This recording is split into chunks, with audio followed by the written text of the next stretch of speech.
সোনা dairy farm থেকে এইমাত্র আমাদের আর একটা মুন্ডি একটা গরু ছেলে হয়ে গেল।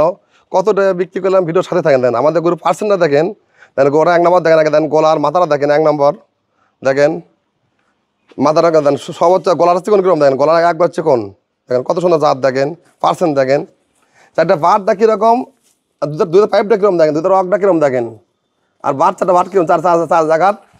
বর্তমানে গোড়া খুবই ওজনে ছিল, গোড়া যে ছিল দুধ ছিল 5 কেজি, খুবই ওজন 4টা বাট কলম বাট।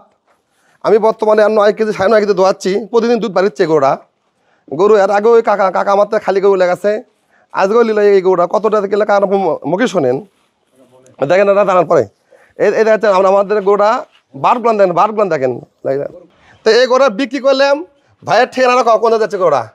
ভাই আমাদের বাসা হচ্ছে নন্দীগ্রাম থানা বনগ্রাম 4 নম্বর থালতামাস গ্রাম ইউনিয়ন। তো এর আগে ভাই থেকে গরু নিয়ে গেছিলাম, একটা গরু প্রায় 10 কেজি দুধ হচ্ছে। তো পরে ভাইয়ের কথাবার্তার সাথে মিল পেয়ে আজকে আবার আসছি। তো এই গরুটা নিচ্ছে প্রকৃতপক্ষে এই বড় ভাই আমার।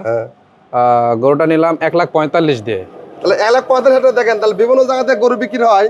এই গরু আবার আমার খামার আবার আসবে আল্লাহ দিলে হলে। হ্যাঁ আমি আজকে বিক্রি করলাম। ভাইয়েরা যে ভাইয়ের এলাকাতে আরো যেগুলো গরু আছে আমাকে দেয়, ভাইয়ের এলাকাত আমরা দেওগ্রাম দেয়, আমরা কাহালু দেয়, বিভিন্ন এলাকা গরু আছে, তারা গরু পালে। আমাদের এলাকাতে বগুড়া যে ভালো ভালো গরু হয়, এই ভালো ভালো গরু প্রয়োজন। আমাদের এই এলাকাতে এরকম খালি গরু কেনে, খালি বংনা কেনে, চেক কাপ কেনে, আমাদের এলাকার ব্যবসা হচ্ছে এটা। তাহলে এই গরু বিক্রি করলাম, দেখা যায় এই গরু আমার ঘরে আসবি, তাহলে এই গরু বিক্রি করলাম 1,45,000 টাকা।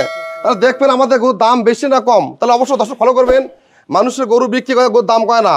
আর এই মুন্ডি আমার বিক্রি করলাম, এত বড় একটা মুন্ডি বিক্রি করলাম, হাইট কথা দেখেন, বিক্রি করলাম 1,45,000 টাকা বিক্রি করলাম। সবাই দাম বলে না, বিক্রি করে। হ্যাঁ জি জি জি। তাহলে আপনি দেখার মধ্যে দেখেন আমাদের গরু পার্সেন্ট দেখেন, এই দেখেন গরু পার্সেন্ট দেখেন, মাজা অসা কিরম দেখেন, দেখেন পিছনে দেখেন বাট কলম বাট, গরু অনেক কিছু লাগে, সব দিক থেকে পারফেক্ট। হ্যাঁ জি ইনশাআল্লাহ। তাহলে দেখা যাচ্ছে কি এরকম আমাদের ঘরে আরো মুন্ডি লেন, চেক কাপড় গরু লেন, চেক কাপড় বংনা লেন, খাইলা গরু কোন আমরা সবই কিনি খামার থেকে, বিভিন্ন জাতের সংগ্রহ করে। এই গরুটা যে যাচ্ছিল ভালো ওজন ছিল, গরু ভালো খাওয়ায়নি, সেই জাত আমার লিয়েছি, ভাই হাতে তুলেছি, ভাই আর খাওয়াবে, স্বাস্থ্য হবে, মোটা তাজা হবে, গা পুরো হবে। আর আবার বীজ দেওয়া আছে গোড়া, আজকে তোমার 6 বীজ দেওয়া আছে, তো ওটা গ্যারান্টি আমি দেয়নি, তা বাদ বিবে আল্লাহ জানে। ঘায়ক দিলাম, এই গরু পুরো গা ফলে আবার আমার ঘরে আসবে। অবশ্যই এরকম আমাদের কাছে আরো অ্যাভেলেবল এরকম গরু আছে, অবশ্যই লাগলে আপনারা অবশ্যই ফোন দিয়ে দেখবেন আমাদের গরু কোয়ালিটি কিরকম। সবাইকে ধন্যবাদ। আসসালামু আলাইকুম।